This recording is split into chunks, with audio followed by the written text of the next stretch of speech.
Pemirsa, berbagai terobosan terus dilakukan BPTB Litbangtan Aceh untuk menggalakkan petani Aceh dan mengembangkan jenis pepaya merah delima untuk tahun 2018. Disediakan bibit sebanyak 15.000 batang dan akan dibagikan secara cuma-cuma kepada kelompok tani yang ingin mengembangkan pepaya.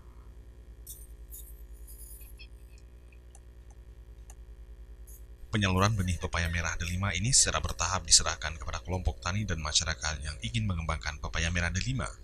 Benih yang dilepas kepada petani sudah disiapkan dalam polybag sehingga memudahkan masyarakat untuk menanam. Dedi Gunawan, seorang petani Aceh besar, mengaku sangat tertarik menanam pepaya merah delima dan rencananya akan mengembangkan di kebun miliknya di kawasan Aceh besar. Tertarik ya? Sejauh ini di kampung bagaimana? Sudah mulai ditanam?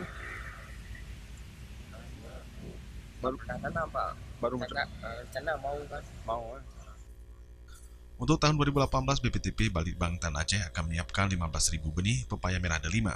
Jenis pepaya merah delima varietas unggul baru yang didatangkan dari Balai Penelitian Buah Tropika Balikbu Solok. Keunggulan lain dari jenis ini memiliki potensi hasil tinggi dengan rasa buah enak dan manis, di samping harga jual cukup menjanjikan Rp5.000 per buah. Namun dengan pepaya merah delima ini nantinya petani dapat membuat sendiri teknik-teknik yang sederhana. Tim Liputan Aceh TV.